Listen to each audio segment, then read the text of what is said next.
nasugpuin ng dalawang higante at ng mga hayop na mababangis.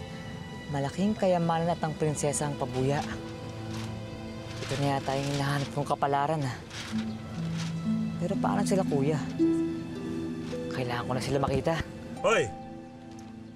Hindi ikaw ang nagtataglay ng mga katangiang hinahanap ng mahal na hari.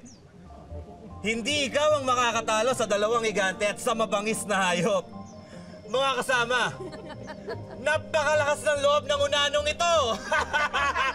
Malakas talaga ang loob ko! Ang yabang mo, ah. Tingnan ko lang ang galing mo. Mabibigo ka rin! Unano lalaban sa higante.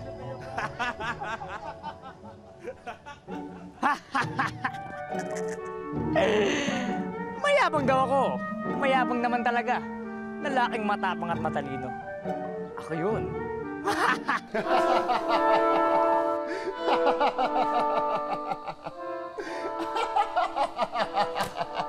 Mahal na amang hari, tigilan niyo na po ang pagtawa. Paano kasi mahal kong prinsesa, Elpidia? Hindi ko sukat akalain na isang maliit na nilalang na nagpakilalang panjakwotsong na mangangahas na sugpuin ang dalawang matatapang na higante at huliin ang mabangis na puting oso at tamaraw. Hindi ba nakakatawa yun? Tingnan mo! Wala nakakatawa aking amang hari. Dapat pa nga po siyang pagpugayan.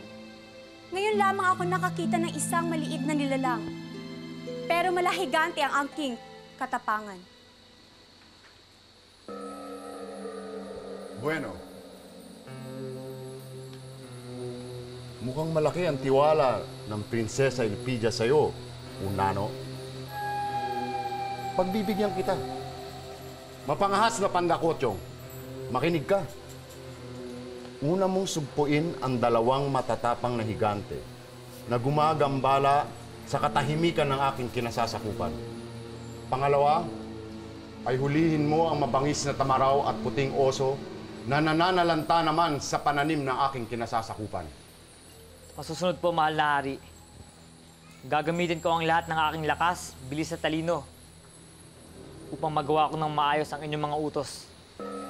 Siguro naman alam mo ang pabuya kapag napagtagumpayan mo lahat ng aking inutos.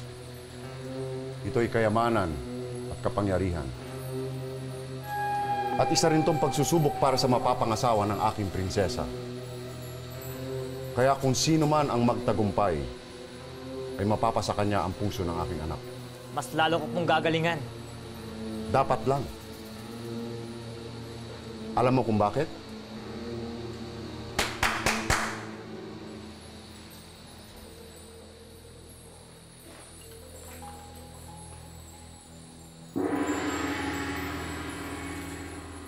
Kung mabibigo ka, Pandakotyong, pupugutan kita kasama nila na hindi rin nagtagumpay at nagpaasa sa akin. Naintindihan mo ba to? Ipagpatawad niyo po, mahal na hari. Pero maaari ko rin po bang isama sa aking pabuya ang mga bilanggo na kapag ako ay nagtagumpay, palalayain mo sila.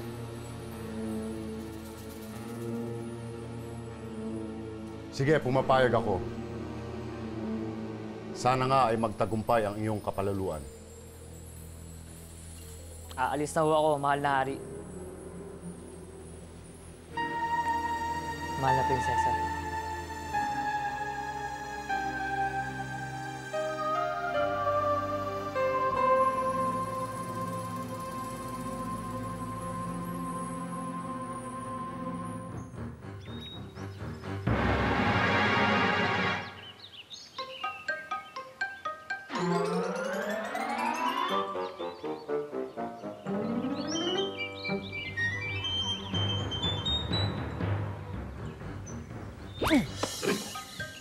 Bakit ka naman umitik ka? Ha? Umitik mo ako eh! Bakit na binitik? Nahiyak ka ikaw umitik ka sa akin. Ito nga alis mo na! O sige!